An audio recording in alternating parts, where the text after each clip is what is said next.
Hello and welcome to another episode of My Opinion Means Nothing. This week I am joined by a good friend of mine, Aaron James. Hello, how are you? How are you doing, man? I'm very well, thank you. Not too bad. Pleasure to be able to join you finally. Thank you, man. Thanks. Catch up with you. So, have you listened to any of my episodes? I've listened to, I think I half listened to one with Sean Rivers. I didn't get a chance to finish that one off, but I was tuning into a bit of that one. Okay, cool. I haven't had a chance to divulge into all of your No, content it's cool. yet. It's just I just wanted to know if you knew how the structure of the show went and stuff like that. So, first of all, what I like to do is I talk about what's happening in the world and how I found a few articles that I've searched over the last couple of days that I found interesting and stuff like that. So we could just delve in and talk about it. Let's go for it. So the first one I found was yesterday. It was about this 20-year-old who was stabbed to death in London after a house party, and it was shared on social media. So, I just wanted to talk about it more. Yeah. So because I don't know, I couldn't imagine that back in the day. Do you know, it's funny because so I'm a youth worker, right? Yeah. Okay. And I done an event on the weekend which was around knife crime. And it's so funny, that's the first topic you bring up, because when I was at this event, I performed a piece around knife crime, and it was just really trying to, and there's people from the New Scotland Police, and it's really trying to understand the state our young people are in when it comes to the idea of carrying a weapon. And it is a completely different mentality. That, as sad as it is not surprising the young community at the moment, which is, I guess, the biggest problem. And that's what I mean. 20 years of age. My brother's 20 years old. My brother's 21, 22. Yeah. It's extremely sad. Yeah. It's extremely sad. And it's a continuously growing problem. And what I liked about the event I previously done was it was great to see that there are quite a lot of organisations still trying to contribute and give different advice and whatever to young people, because it's something that's continuously growing, and it causes more harm than young people actually realise. What do you think is the main cause of this spike in, I guess, knife crime? The main cause, I think there's a number of contributing factors. I think the biggest thing is to understand that it's almost like a cycle. Yeah. Right? So gang culture is real. Yeah. Let's not act like it's not. And by default, if one member in a gang carries a knife, or of an opposing gang or an opposing group of people, in turn the cycle begins because you have to carry one as well. Yeah. Not even necessarily to be the aggressor, but in some ways the defender. Yeah. However, it's a continuous cycle. So now someone else has got one, and means you need to have one, and vice versa. Yeah. To the point where it means, we're not just looking at our young men doing this as well, we're also looking at our young women. Yeah, and we're not just looking at, in many ways, the black community, which is a massive problem. We're looking at young people that grow up in that culture. Yeah. And this youth, especially in this London urban culture, you get white kids who are urban, you get, Asian kids, you get, do you know what I mean? South American kids that are all fall within this pot of diversity and understand and grow up in this culture that is unfortunately quite destructive. And so that would be my main thing. I think the thought process of carrying a knife is almost in a way of like they do it, so we have to do it. And then unfortunately within that as well, it then gets glamorized as well. Yeah. So not only are you doing it for to just keep myself, make sure I'm not rolling without it, but on the flip side, I've just seen a song, or I've just seen somebody post something, they're doing it for coolness as well. So then it gets a bunch of people who should have no business, or no one has any business doing it, but no business even involved in it, now carrying it. And I'll tell you something interesting. I had a conversation with a young man, 19 years of age, about 2 months ago, and I was on the bus, we had a conversation for about half an hour, and he was involved in it. And he said to me, listen, I'd rather be caught with it than without it. Yeah. And that kind of hit me, okay, I'd rather be caught with a knife than without a knife. Wow. Yeah. I don't know, I've never really thought about it personally. I think, when I was younger, I feel like I saw more of, I guess, the gang side, maybe. Not that I was involved in it, but I was it was on the estate, so I was going through there on the way to school, on the way back from school, and it was scary. Yeah. But now I feel like I'm no longer scared walking through the estate, but maybe it's that because of my mindset. I'm not really thinking too much about it, so I don't really see it too much. I think mindset is key. What you said there, for me anyway. I think like obviously everyone, when you leave your house, be safe, be careful. That's your standard, right? However, the type of person that you are, the way you carry yourself, you're not looking for that trouble. You don't attract that type of trouble. Young people, it's almost like, especially that are within it, they must have a sixth sense about who else is in it, and they can kind of tell, you know, maybe by the way they look, the way they walk, the way they talk. It's like, okay, they're involved. I've got to make sure that I'm alert and whatever. And you know, like when I would say similar thing, I would probably say the exact same thing for you myself. Like I said, I'm from Tottenham, and where there were difficult areas within Tottenham, and you know, you'd always just keep your eyes and ears open. Do you know what I mean? However, I never got into that at all. Yeah. And when you get older, you're now looking from a different point of view. It's like, wow, okay, you know, these are young people that are caught up in it massively, but are going through a real confusion at the moment. You know? I think it's kind of sad. It's very sad, yeah. And it's just that this young boy, he was a DJ. I don't know if he was involved too much in the violence of anything, but he was DJing someone's 18th birthday. Nice. There was over 100 people that showed up at the party, the party was posted on social media and everything. He was identified as friends online included.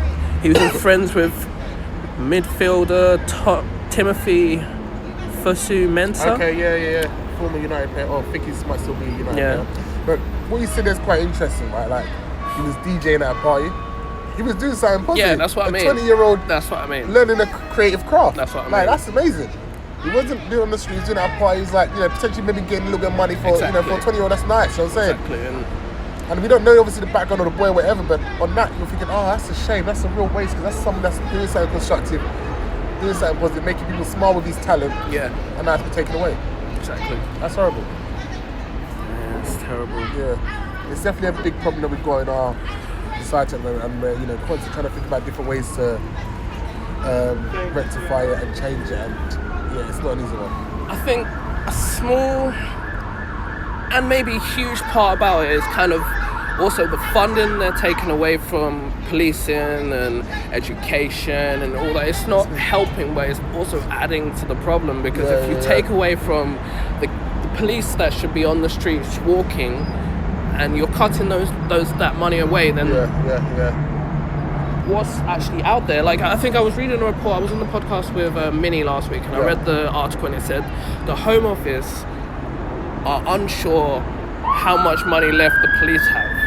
And I was like, but how can you guys be unsure about how much money the police have when you're the guys that are making the cuts and should be aware of what department has the money? So if you guys don't know, and the police, then I don't understand what's going on. You know what I mean? Well, this is the thing. You take out, you know, the last 10 years, I mean, a massive amount of closures for even youth clubs. Yeah. Do you know what I mean? And it pays not just youth clubs, but you know, youth charities are also struggling to find money. You know, I've worked for youth charities and my young dad people used to, for the last 4 years as a youth worker and a youth mentor, and funding is not easy to get. You know, whether it be in the youth centre or youth club, they're all getting, you know, their budgets are shrinking, they're getting closed down because they can't afford to stay open, they haven't got enough support, they haven't got enough resources to put their best provisions and interventions in place for these young people that need it.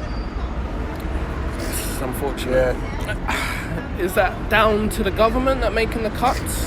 Or is it down to the people for not supporting the youth clubs? Absolutely. I said, here we go. I think getting cuts is a massive, major issue regarding it. Yeah. However, what I say is, right, we need to support our community more. Yeah. Like, in terms of, if you live in a borough and you have one youth club for that borough and it's for your children or whatever, right? As parents, as neighbours, as teachers, as youth workers, we all have an interest in that.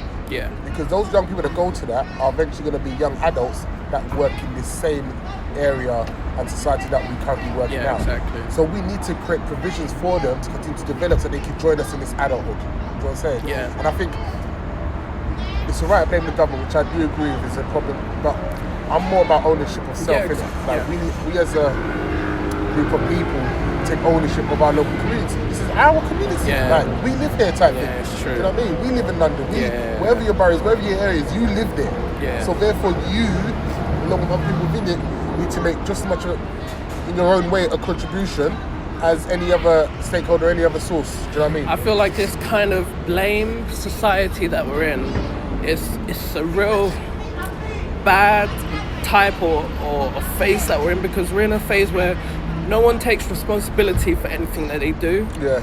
It's easier to just blame someone, I understand that, but people are just blaming other people and it's them who are the ones who are responsible, and it's just like, if you're blaming other people, that's fair enough, but what about your implement? Absolutely.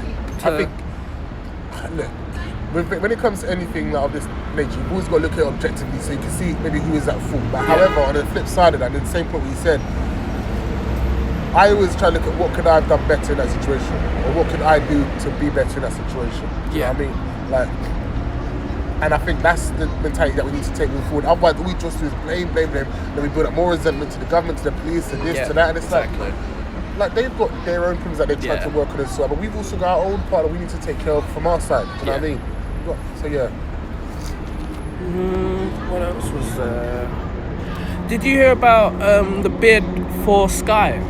The bid for Sky? Yeah. Do you know about how Disney have bought 20th Century Fox from Rupert Murdoch, and 20th Century Fox had a stake in Sky? Oh, really? So there was this big bid for over the weekend for Sky, and it was out of Disney and all these other big companies. And just at the last minute, Comcast came in and swiped. Oh, for real? Yeah. How much money are we talking? I think, wait, where was it? 30 billion? That's a serious number right there. Yeah. So Sky will continue under Comcast running now. Okay. I think BT were running it for a while. They must have sold their stocks. They were. What, of Sky? Yeah, they were. Interesting. And then Fox, and then Rupert Murdoch had it with Fox, and then they've just now been sold to Comcast. I think Comcast own people like NBC and. So they're quite a big. Yeah. And it sounds a bit more American network based. Yeah. I'm interested. I wonder if it will affect more of the TV show. Whether like what type of content they put out. Sky. Maybe. You know what I mean? Especially who's the owner of Sky? Rupert Murdoch was, he's just, because obviously that's what the whole the bid war was about. It was like Rupert Murdoch sold Fox or Disney bought Fox from Rupert Murdoch. Okay. Because Disney were like, well, if we already own like most of it. If they own Fox, then they own like whole of Marvel. You know? I mean, is there any rule against having such a massive monopoly? No, there's not. Okay. Because I don't know if you know about like stuff like glasses. I was watching this really interesting thing on YouTube. So the people who own glasses conglomerate, there's someone who owns whoever owns the glasses conglomerate. He owns all the glasses on the market, and he owns all the shops. Really? So the reason why he can basically charge whatever price he wants because he controls the entire market. And it was like, I think I was watching in the video, it was like when Oakley's first came out, they were independent and they weren't part of this big conglomerate. They tried to put their own prices out, started to try and sell in different shops. So what this big conglomerate did, they just stopped Oakley's from being able to be sold in all the glasses stocks. So then Oakley's went down in price. They bought out Oakley's, and now Oakley's are worn by only the top of the top. Back in the day, anyone used to wear Oakley's. So I always find it interesting when like certain industries have one sole owner. I don't think that's healthy for business. No, it doesn't. But it just means you can control the market. You can charge whatever you want because you know people are going to buy it. I remember there was a few years ago about like I think this was with mobile phone networks. and there's talk about a few of them were going to join up together. Like but it was stopped. T-Mobile and EE? I think so. Yeah, T-Mobile and I think- Orange, sorry. Well, they joined up, but I think there was even another one after that, right? That was, Oh. and it got put in. It got stopped because of the fact how you're kind of You need basically a bit options. more options, Yeah, and a bit yeah, more yeah. competition within that market. And I was like, I mean, it's understandable. Yeah.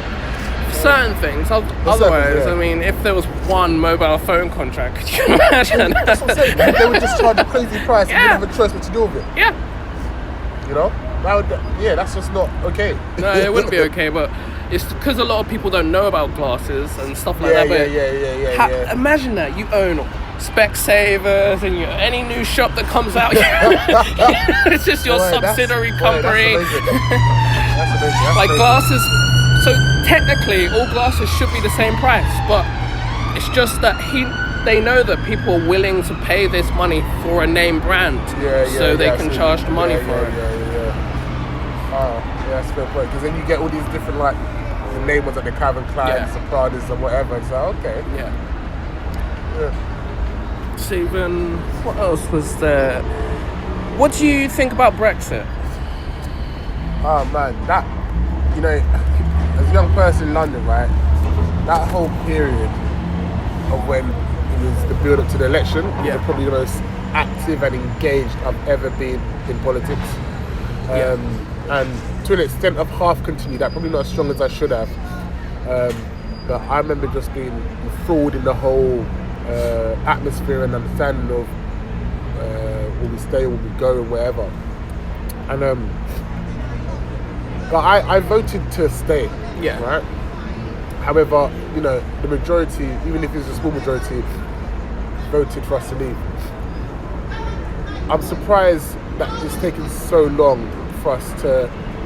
You know what I'm saying? Yeah. Because like, This is what I wanted to talk I think about. Yeah. for me, regardless of I agree with the decision or not or whatever, I think you got to honour the decision that was made by the people. Yeah. You know what I'm saying? Like, yeah. 100%. yes, it may affect us in a negative way, it may not affect us in the best way possible, but we have to trust the public as an overall whole, which decided that, you know what, and it may have just been by a small bit, so Yeah. what? The fact that we haven't followed it through, and I know there's different provisions that we have to go through Yeah. and there's been different obstacles to face, but I don't know if it's done with a clean, pure heart to say yes, but do you know what I mean? It doesn't feel like that from the outsider looking in. It feels like, I don't know, especially in England only, Yeah. because I know that my mum was telling me about how in Scotland, when Brexit first came out, instead of straight away having the referendum, they had a year period where they were kind of talking about within the schools, within the universities, what it meant for us to leave or stay within the EU, and then they had their referendums. Whereas in the England, it feels like one day they told us suddenly Brexit was going to happen. Basically, Then there was a referendum and they were like, vote. I think, you know what, right? There's a few things that shocked about that. I think, one, the fact that David Cameron offered the referendum. Yeah. Two, I thought he took the easy way out by standing down, actually. What I mean by that is, you know, I remember him saying that regardless of what happens, I will see this through. Yeah. And then when he lost, he's like, I don't think I'm the best person to do it because my heart wasn't in it. I understand your heart wasn't in it, but you put us in this position anyway, where you've got half the country divided. Exactly. You know, one side and the other, like families divided, you know what I mean? Yeah. People feeling racially abused or unwelcome. Yeah. Do you know what I mean?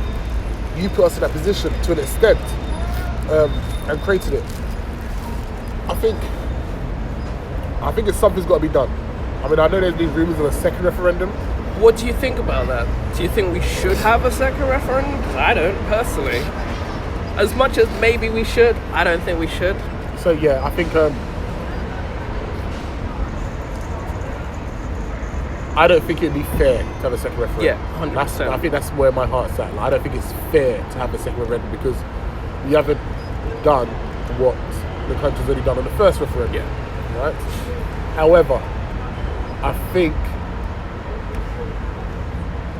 that if we was to have a second referendum, the result potentially might be different.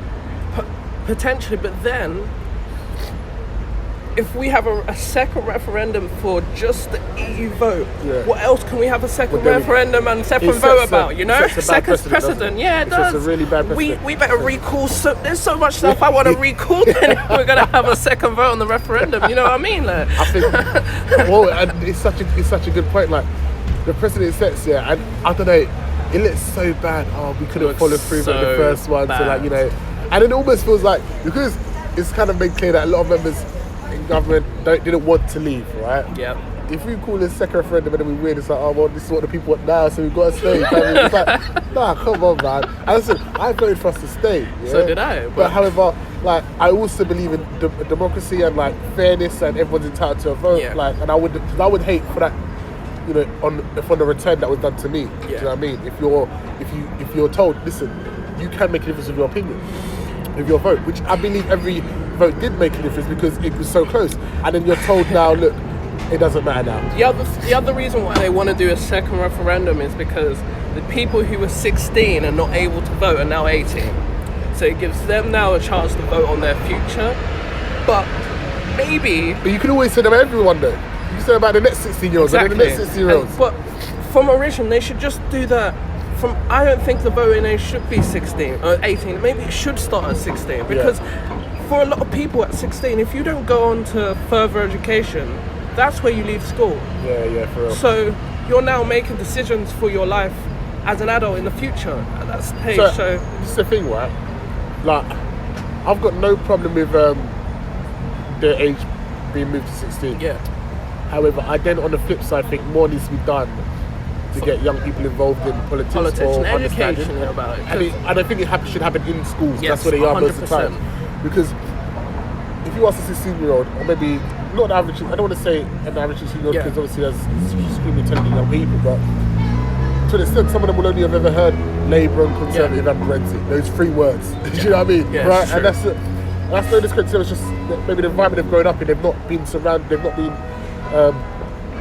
involved in anything around politics. So if we're going to start changing it, we have to, across the whole, Yeah. make them more aware of what's actually going on in their country and how it actually affects them. Not just, Exactly. you know, oh, I heard this, so therefore bang, or my parents said this, bang. Because it seems like things like the government are only to be thought about when you're an adult. So Yeah, exactly. you don't need to think it's about true. any of this Yeah, until fair you point. until you hit 18 and now you're an adult. Now you can vote about what might happen to you in the future. But hang on, Yeah, for real. what about that pre-point before while I'm at school and then I hit 16 or 17 and now I'm like, well, I can't vote on this country until I hit 18. That's it, yeah. How yeah, is that yeah, fair? Yeah. For real. And then it makes you wonder why there's so much, I don't know, rebellion maybe Yeah. from the young people because their voices aren't being heard or listened to. I think, you know, the problem that we've had for young people even from when we were younger, is how do we get young people engaged, and are we doing enough to get young people engaged? And just as we was talking about the last topic, right? In my opinion, young people being involved in negative things is not new. No, it's Yeah, not new. it's just magnified a lot more due to the era that we live in, Yeah, due to the time and the climate that we're living Yeah. in. And I think, you know, it's the same thing with, like, you know, young people in politics. To an extent, there's always been a disconnect. yeah, However, if we can't, we need to contribute more ways to get them involved and to bridge that gap. You know. because I don't know, kind of in a weird way, it's kind of like this disconnect that you have between politics and children or young people rather. It's like it's reflected in the government that we have today. Yeah. Because if more people had the knowledge, I knew people who, in the referendum, they didn't vote. Yeah, or yeah. I had a friend who voted, but he voted for us to leave because he wanted to throw a spanner into the works. I was just like, what? Or like people who didn't vote were as bad as the people who voted for us to leave because Yeah. For real. you didn't vote. Yeah. And then it's like, I don't know. If you don't vote, then you have no say on what happens. Don't have opinion about what happened, what is happening, if you didn't vote for it. I mean, I also thought referendum was a really interesting time to see the disconnect between yeah, I guess, 100%. younger people and older people, because and it's not a blanket statement, obviously, but you can say that a lot of old people voted to leave. Yeah. A lot of young people voted to stay. The young people, to an extent, seeing it from our future point of view, like we understand living and working in the EU is a lot more. Because it's the only world we know, to be honest. And older people are like, no, we remember a time when we didn't have this, and we want to go back to that now. Do you know what I mean? So it's like two completely different perspectives, both valid, both like needed, but two completely different perspectives, and that was a really interesting kind of view to look at it from as well. It was. But like, all I wanted to was it. So Labour Party, Jeremy Corbyn has said that he will be backing giving people the final say on Brexit. Because have you heard about this whole? They want to have they're trying to do an early election. Okay. That's what the whole thing is about. They're trying to have a new election, so if they have this whole new election, then someone else will be in power and someone else will be able to do something about Brexit before it even happens. Yeah. The question is whether Theresa May's dance moves in Africa would have helped her or... It's true. But you know what? I think a lot of time has gone on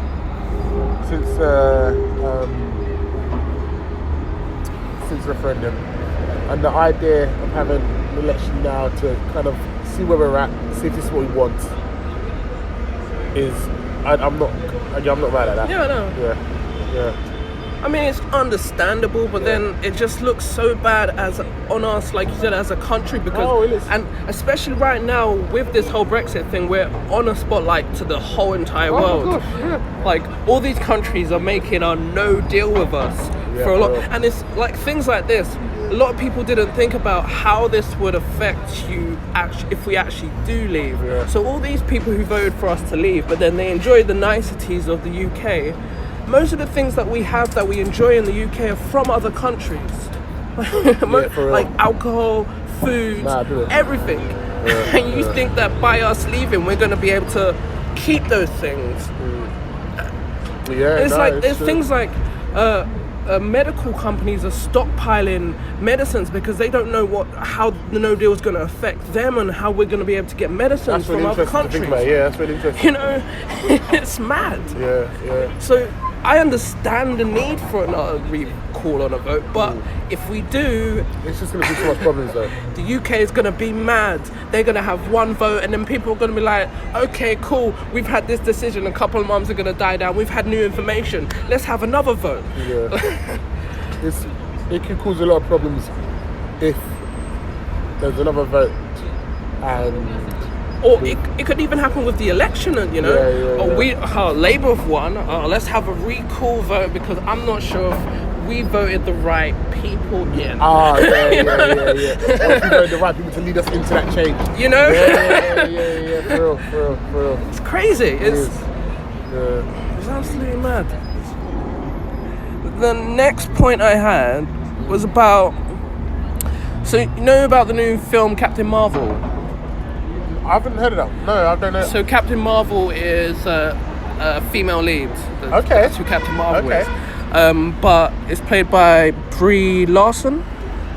And basically, there's an issue at the moment. Well, I don't think it's an issue, but people are throwing up hissy fit about the fact that in her opening trailer or on her, the cinema poster or whatever, she's not smiling. And apparently there's this whole thing in theatre with females that don't smile and the reasons why they should be smiling. But then if you look at any male person in that position, if they're in a superhero role, they're not smiling and no one has a problem with it. So like I found it funny the way how they re-mocked up popular superhero advert covers with the superhero instead of the normally, you know, like here. Yeah. And he's not smiling, but on this one, he's smiling. How weird does it look? So like, you know, there's the normal one of Iron Man, he's not smiling, but then on this one, he's got this big grin. And it affects the whole thing, you know. You're all right. I don't think it makes much of a difference. You know what, it doesn't at all. It doesn't, it shouldn't matter. The idea to just pick at something so small. Yeah. And then, you know, because it's a different type of superhero lead. It's just ridiculous. Yeah, it's the whole thing is like the phrase that women should smile more, or I want her to smile, isn't just an oblique suggestion from well-invented invented men. It might be in some cases, but it's a phrase that often associated with a gender discrimination and street harassment. Yeah. So basically, there's a social media campaign created by Tatiana Fazlazada. Sorry, I said your name wrong. And she is dedicated to the phrases women hear, such as when they're trying to work or walk down the street or sit in a cafe, you should smile more. Why aren't you smiling? She may not want to smile. Yeah, exactly. I think, it's and just even look at it from a bigger point of view, it's almost like the expectation of women to be quote unquote ladylike or appealing. Absolutely. Yeah. Or appealing. Or smile more. You look pretty when you smile. It's like, no, like if they don't wish to smile at that moment of time, or don't just, and it comes down to, I guess, once again, in that sense, a double standard of like, you wouldn't necessarily tell a man that. Do you know what I mean? Exactly. You that. wouldn't tell a man that. Smile more. Excuse me? Who are you talking to? But the idea that it's acceptable to tell a woman that a woman is, and especially in the context of showbiz, like, well, we already know how much like shady stuff goes on there about making, women having to act or be a certain type of way. It's like, no, that's not okay. It was literally that. I find it really hilarious. So even the Captain America one looks the funniest. Yes. And then look at this smile. Just understand, and from a superhero point of view, I don't want to see my superhero smile. Like, you're trying to save the world. You got a job to do. Like, there's nothing to joke about. Like, save the planet. Exactly. Why are you smiling on the album cover? I don't want to see that. Yeah, it's very funny. Disney have redrawn their first black princess after an anti-racism campaign. Say that again. They've withdrawn. Yes. They've withdrawn. Redrawn it. They have to brought it back. Because after an anti-racist campaigner claimed that her skin is too white. Hold on, what's that story? Explain it to me. So she's a black girl, a black superhero. It's a black princess. But they're saying it's still... they're saying the skin tone is too... It's too white. For her to be classed as the first black Disney princess. That's an interesting one. Yeah. So animators have been forced to redraw Disney's first black princess after anti-racist campaigners claim that she has been whitewashed with lighter skin and straighter hair for the latest role. Princess Tatiana was the first black Disney princess created for the film The Princess and the Frog in 2009. Yeah. She has been reanimated for the new film Wreck-It Ralph 2, in which all the princesses have a sleepover. When the trailer was released in May, fans noticed she looked considerably different from her skin, and it was lighter. She was lighter, and her corkscrew curl had been tamed with gentle waves. I mean, I tell you what, nothing big corporations or Disney around cartoon does surprises me. And I think we shouldn't act surprised, or we shouldn't. Not saying that we shouldn't expect diversity from our characters, because I think we should. Just don't be surprised when you don't get it. Yeah. Do you know what I mean? Because I'm literally trying to think now how many. And growing up, I used to love Disney and Nickelodeon. You can only think of a handful of black actors, or do you know what I mean? Whether it be on it, I'm trying to think many. I'm just trying to. That's a Raven. Yeah. There was Smart Guy. Yeah, there was Kenan and Kel. Within those two channels, who else is there? Like, there must be a couple more. There must be Sister. Sister was a live one. It was Trouble back in the day. Trouble was amazing. But in terms of those kid programs, that were like Disney or Nickelodeon, like those type of like friendly kids, they're like Not really, and There's or not- there was maybe the token black character within a white show. Yeah. You know what I'm saying? Yeah. I mean, so it doesn't. It's fascinating because like it comes to a bigger problem with like, and it's one that you thank you for purchasing one Yeah, of of my books. course, yeah. Because like within that I've got a black lead character, Yeah, and part of the purpose around that was one because it was just I'm black, so it's natural to an extent. But also the idea of with what we give our children, whether it be through TV, through our books, through our media, through the voices they hear. it helps to see We need yourself. to see more diversity. Yeah, it also helps to see yourself in Absolutely. what you're Without reading. a doubt. If you just constantly grow up on like seeing white actors, yeah, and you're a young black boy, like, do you think that's not for you? Yeah. If you just read books that have white characters or whatever, and you're a young black girl or young Asian girl, do you not? There needs to be more diversity amongst what we give our young people, and then it creates another problem about like even within that, colorism and shadism towards even I guess like black people. Yeah, Oh, she was too black, so we had to bring her down a bit. Yeah. Now what? That's so disrespectful. Do you know what I mean? That is so Yeah, disrespectful it's and true. like offensive. The character's too black. Yeah. We've got to make her more accessible to More other people. palatable. More palatable. Like, Yeah. are you? Nah, that's Yeah. horrible. Yeah. So basically in 2009 when they dropped this character, Yeah. they released it and they were like, all right, cool. We're not sure how we feel about this, but we're gonna make the black community happy with this first black princess, right? They released it. They were like, boom. Well, the reviews saying everyone loves it. All right, cool. Right, well, a couple of years later, things have changed now. Black people aren't so much in the high eye line. Maybe we should lighten this character, make it more, palatable to what we're seeing more. Yeah. So that's maybe what they had thought to do, but it's kind of more, they should have just created a new princess instead of lightening the current one. Yeah. Because you think people aren't going to notice that? Come on, guys.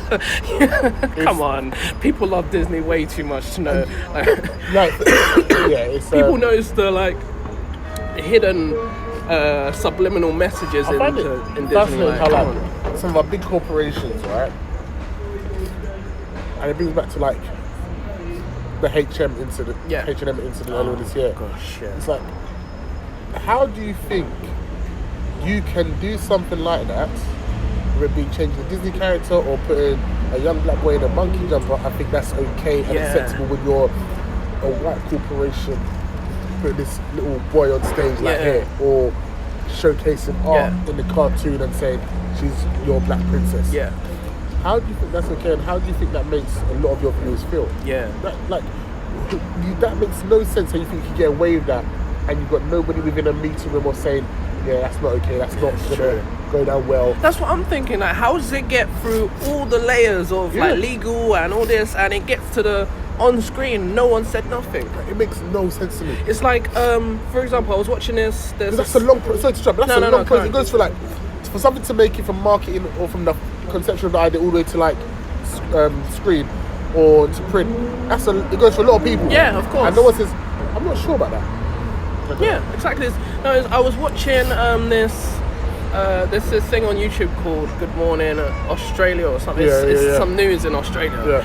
And they showed this article about, or they were telling a story about this 12-year-old who had an argument with his mum in Australia, who's then able to run away. Said he's going out for some air or whatever to clear his.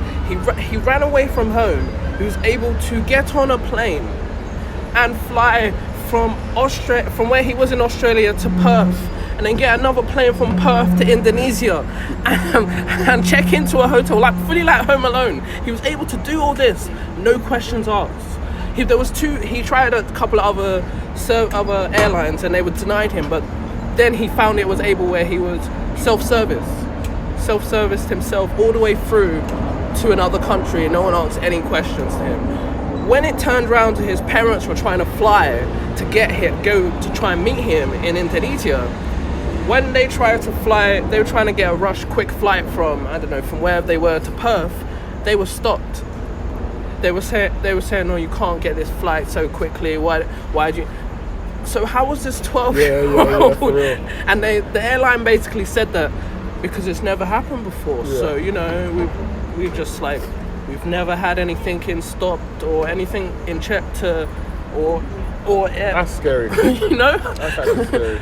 So basically, anyone could get on a plane at any age. He's 12 years old. He's able to leave his country to go to another country, and he stayed in a hotel for 4 days. He was in Indonesia for 4 days. And then it was only because like he hasn't actually broken any law to get into Indonesia. Indonesian police, they apprehended him, but they told him that he can leave on his own accord because he hasn't broken any rules. Yeah, that's crazy. It's crazy. But it's like what you're saying. It's like how do you let something get there and it wasn't stopped? Yeah, how do you not see how? Yeah. That creates. I just bring up so many safeguarding child laws problems that need to be looked at. Yeah. Do you think that social media has made communication better or worse? Interesting. Very good question. Very, very good question.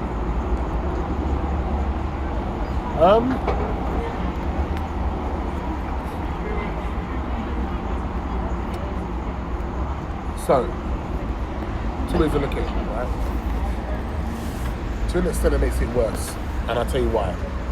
It makes it worse in the sense, you could be on social media arranging to link up with your friends, You all link up.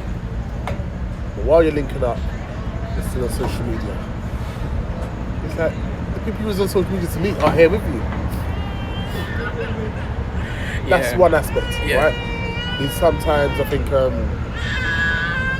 you have to communicate directly. Not all the time. And I think sometimes it's a bit of a blanket statement. But that can be one aspect of it. However, I use my social media for the idea to promote my art and my work, right? So communicating with other poets or other artists that do similar things is a lot more easier and better for me because I'm not around these people on a day-to-day basis. If I can still check up with their work, communicate to them about their work, show them appreciation, and vice versa.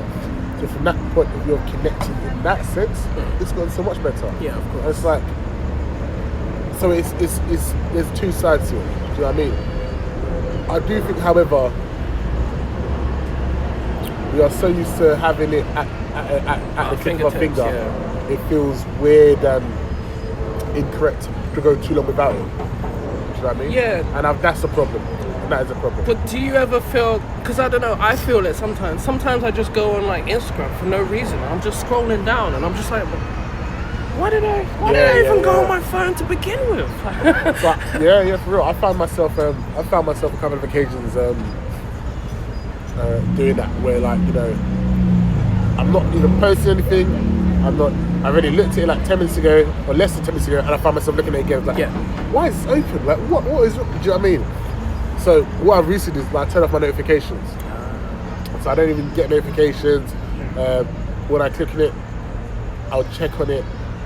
However, trying to put more things in place to become less reliant on it or less addicted to it, because it's fun, it's cool, it's interesting. What are people doing? What's going on? However, on the flip side, you can't just be consumed by everything you see online. That's not healthy. Do you know what I mean? Which brings to another point of the content that you are intaking is so crucial to how your mind works. You've got to be careful what you're allowing yourself to see and view and whatever. Do you know what I mean? Have you got an iPhone? I'm a Samsung. Well, I was going to say, like, iPhone, their new update is, I think, iOS 12, and they're coming out with, it's basically a thing that kind of tells you how long you use your phone. So say, for example, you were to just unlock your screen and just look at it, scroll left and right, and then you lock your screen again, it would take a note of that. If you were to go on to, it's basically log in your screen time. So you might go on Instagram, I don't know, I don't know, for 2 hours or 3 hours, and then it will have it up on the end of the day. You used Instagram for this amount of hours, you used Twitter this amount of hours, so you can kind of see how much you're using your phone, which is, I think, is a quite interesting upgrade. I think we have to be very careful with how much of our lives we live for our phone, how much we live in it in the moment, and like for real life. Do you know what I mean? What else is it? I mean,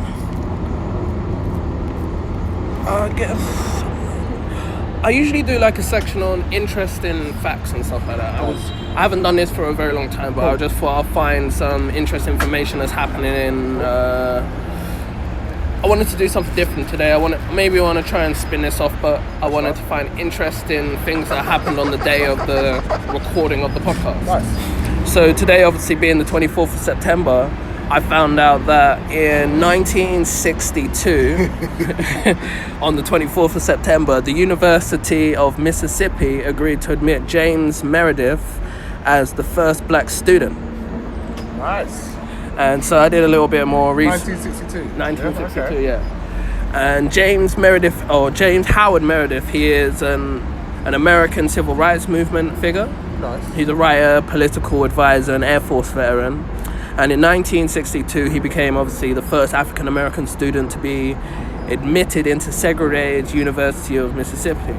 And it was after the intervention of federal government, an event that was flashpoint in the civil rights movement, which was inspired by President J.F. Kennedy. And basically, Meredith decided to exercise his constitutional right and apply to the University of Mississippi.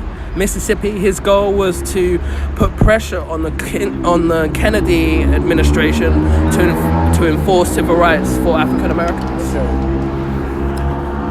You know, it's funny, right? Whenever I hear stuff like that, the first black person, especially in like 1962, I guess in the present time it's ages ago. Yeah. Right?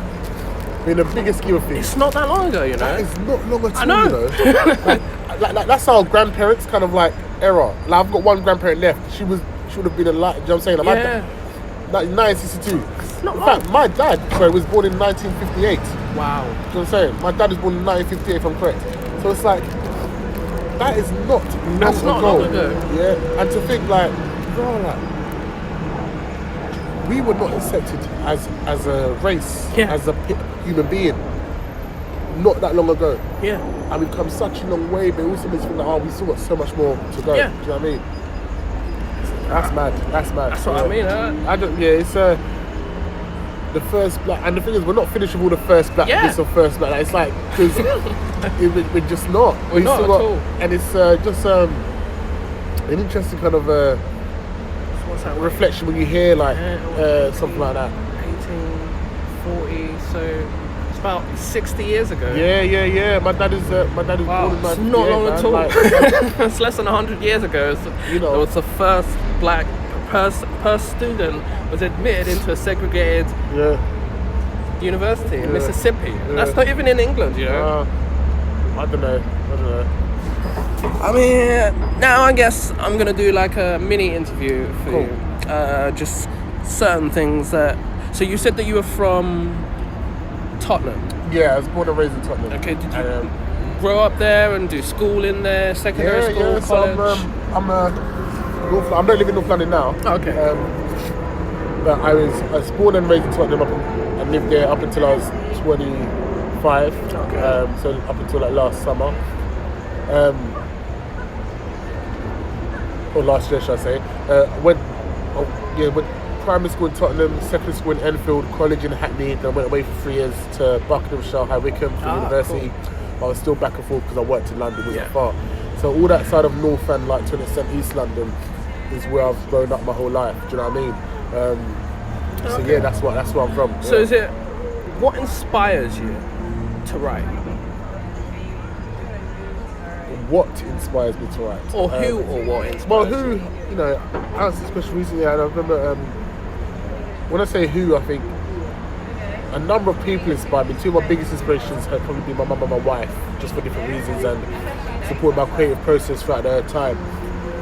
What inspires me to write is, you know, the idea of feeling free in expression inspired me when I first started. It's like the idea, wow, like I felt so caged at a time when I started writing. Just left university, wasn't sure what I was going to do in my future. I just felt locked and, really upset and emotionally down, and I had no way to put it into words. And poetry came from that. My first piece was called System Sanity, and it's about the idea of like, I wouldn't call it depression, but it was the closest thing I've ever faced to like feeling that down and low as a person and feeling confused as a person. Now what inspires me alongside the idea of expression is, one, how creative can I be? Like, how fun can I be with it? Like, writing is fun for me. How different can I be with my work and my content? And you've seen some of my pieces. I try to make it as fun and as out there as possible in a way that makes sense. And the final thing is, it's a long term, like, I'm trying to be one of the best children authors ever. Yeah. Do you know what I mean? So the idea of creating more stories for young people, look back on when I finish with 10, 15, 20 books hopefully. Do you know what I mean? So those are the different elements of what inspires me to kind of keep doing what I do and keep pushing my skill set. Okay, cool. So, let me go back to this. Yeah, what did you study at university? I studied law. You studied law? Yeah. So how did you go from law to writing? Would you say writing has always been a passion of yours? No, so I studied law. Studied law, and then by the time I was in my third year, I was doing a lot more stuff that was around sport and young people. So I was, like involved in the Taekwondo Society University. So I was doing a lot more, and I was the president of my team down there. So I was doing a lot more events and competitions, and I was also working part of a youth charity that worked to disabled children. So at this point, I realised my passions lied elsewhere. Okay. Once I came out, I got a job in retail. And it kind of, I very quickly realised that I can't just do this. It's got to be something I care about. So that led me to, this was around the time when I said I was feeling a bit low, led me to write my thoughts down as well as work with young people at the same time. Yeah. So they came hand in hand. And that's when the idea came to write the book. Okay. This time I was writing spoken word pieces, I was working with young people, which is to an extent what I do now. As a youth worker, as an author. I write and I work with young people. So my career has been like this since I've left university, and it's just developed and progressed in both areas. And that's when it kind of really took off once I left university, and I was like, okay, I'm good at this. I'm passionate about this. It's part of who I am.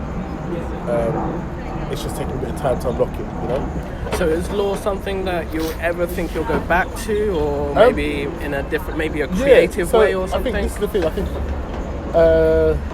it's a great degree to have, and what I mean by that is to know the law.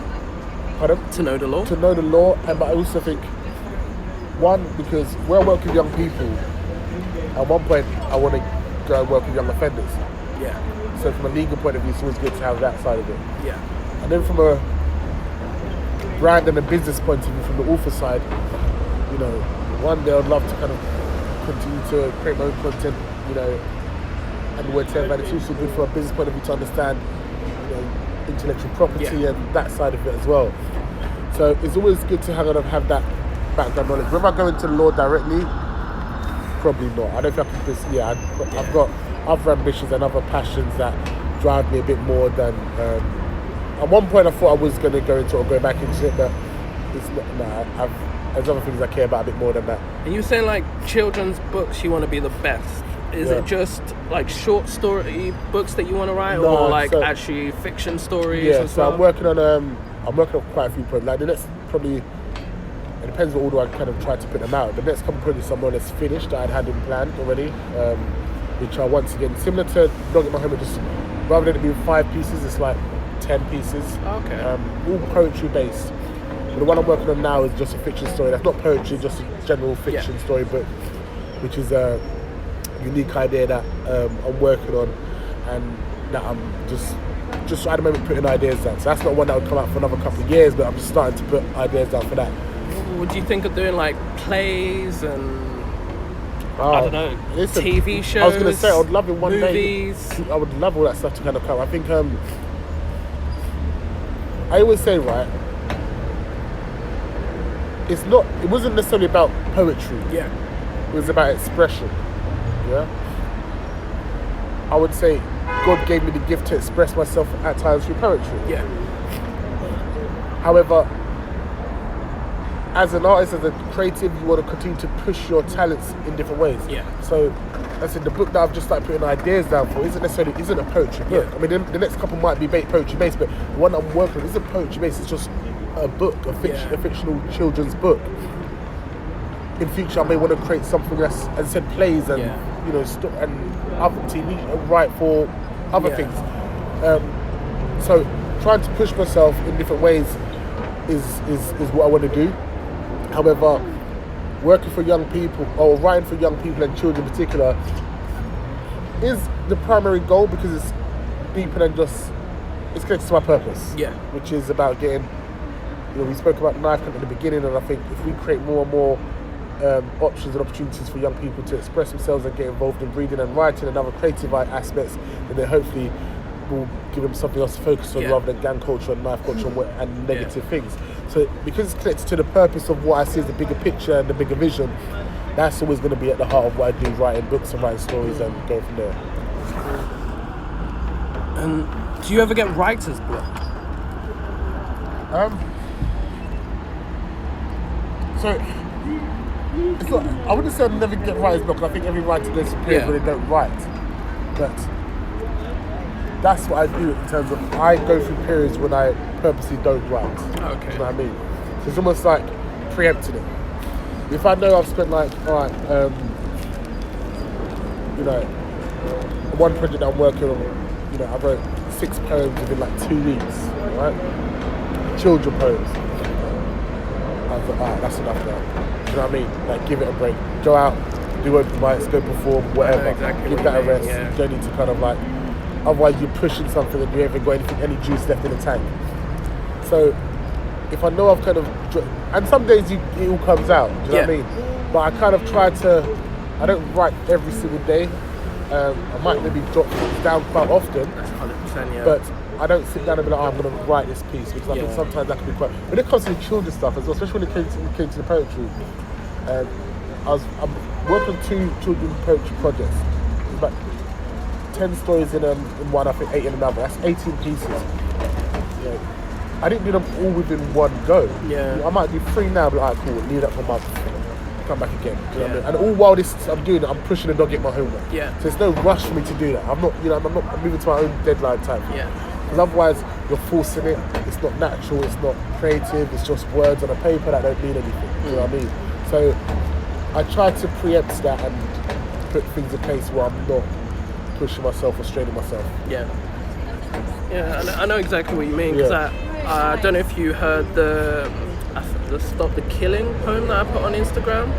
I'm not sure I've seen that one. It goes, stop the killing, innocent people are dying, I don't want to see another mother in the street crying. Yeah.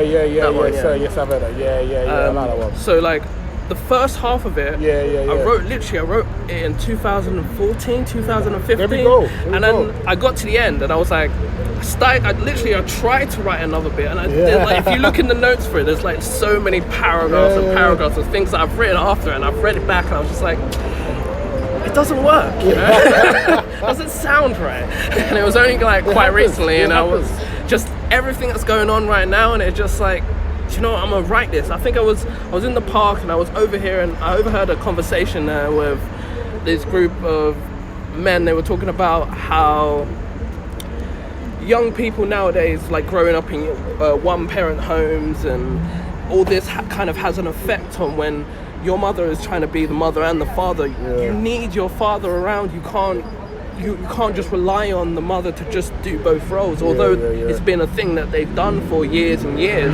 it shouldn't be, where are the fathers? And it was just that question. I was just like, right, because I grew up in a 2-parent home, and it's only now my dad passed away. I can see how hard it would have been if my dad had passed away, or my dad was not there when it was just me and my brother growing up. Yeah. oh my gosh, Yeah. how much the stress my mum would have been on just to For real, raise for real, us. for real, for It real. would have been mad. So I can't imagine a woman doing that on her own in this day and age, and trying to combat what's going on in the world and keeping that child under control. And it seems like it's too much. It is a lot. So I don't know. It's just it's just things that are going on in the world. That's what inspires me to write. So nice. that's where I draw most of my influence from. Yeah. I liked you was inspired by a conversation with an Uber driver. Yeah. I think that's amazing. No, it was literally I left my mate's house, and then I was on my way home. I was telling him about Chocolate Poetry Club. He was asking what I did. I said I'm a poet. He was like, oh my gosh. Yeah. Like, because I think he was generally surprised because you don't hear many people nowadays saying they're poets. So he was like, let me read some of your stuff. And I was like, no, I'll do one better. I'll just tell you a poem, carry on driving. Yeah. So I told him the poem, and it was just, I don't know, like, do you know, like, sometimes when you tell someone a poem, you feel like the atmosphere, and he said he felt goosebumps. I felt goosebumps when I was saying the whole poem, and when I finished, he loved it, and then it just led on to this whole deeper conversation on life and current affairs and stuff like that. And it's literally, when I left the taxi, he said, would you mind, like, writing me a poem or something? Like, just so I can remember this journey in the conversation. I was like, yeah, sure. Oh man, I love that.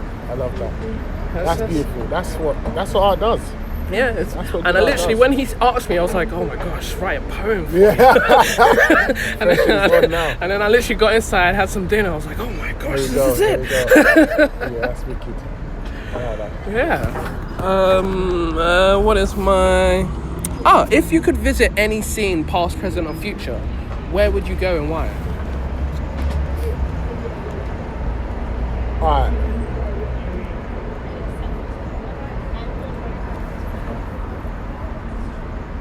They're not fun places.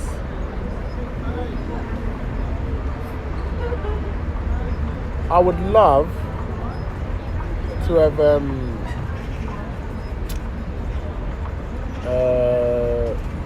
just been like, in terms of just see what the emotion on their face and what they were going through, and you know, a fly on the wall in World War II during, you know, with Anne Frank and her family and that would have been cool. The idea of having to be dead silent when they walk past. You know what I mean? Yeah. And what that would have been like up until their final day, because whenever I read that story, I get chills. Like, that's crazy to think. All of you lot, I don't know, I can't remember exactly how many was in that one room, but like, or that one little attic. Yeah. And you've got to be completely, like, don't make a single sound when they come through.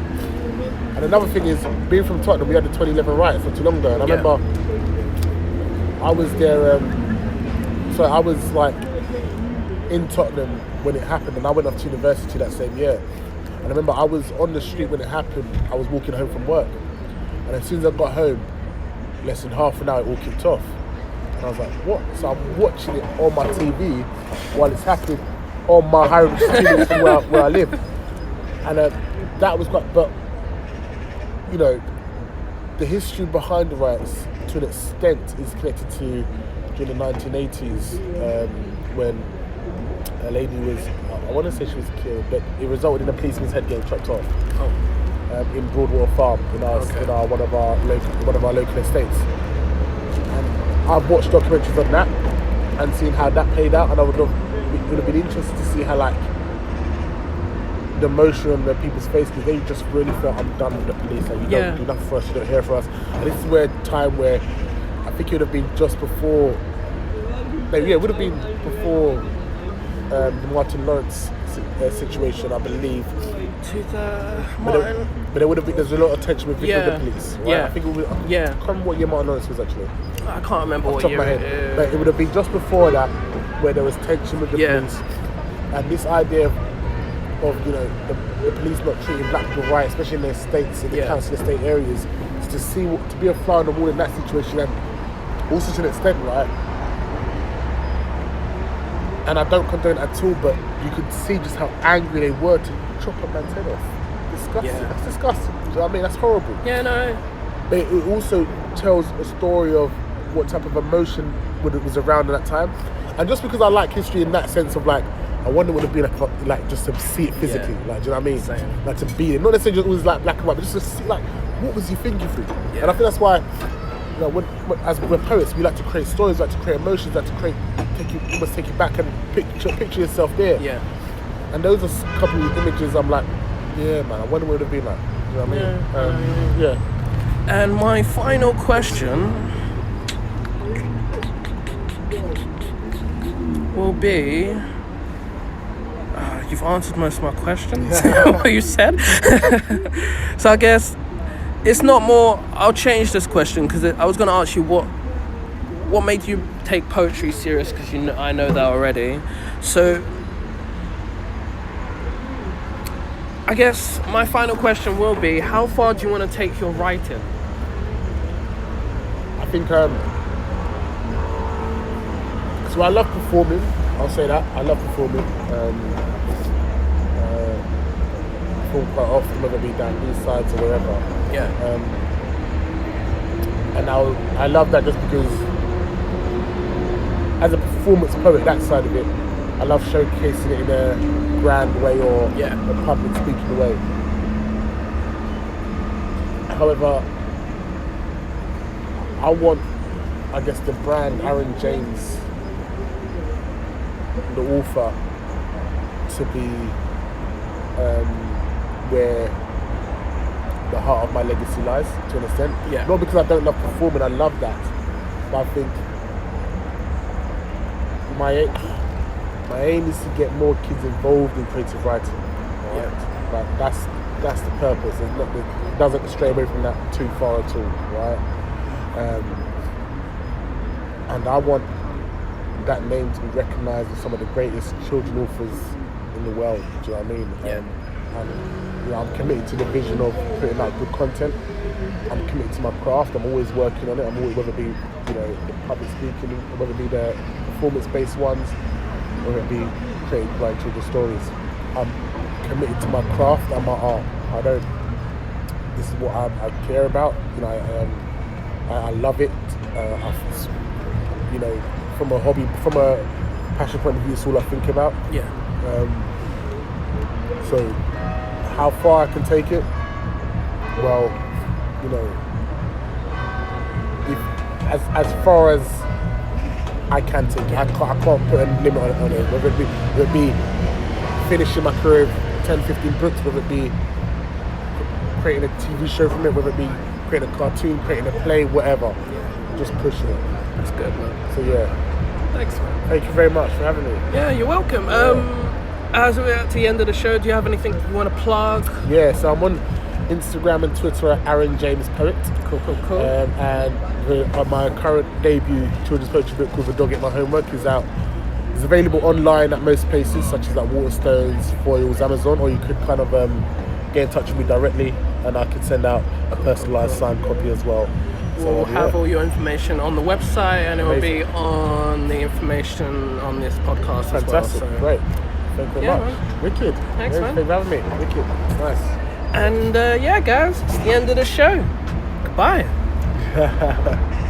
We'll stop that one.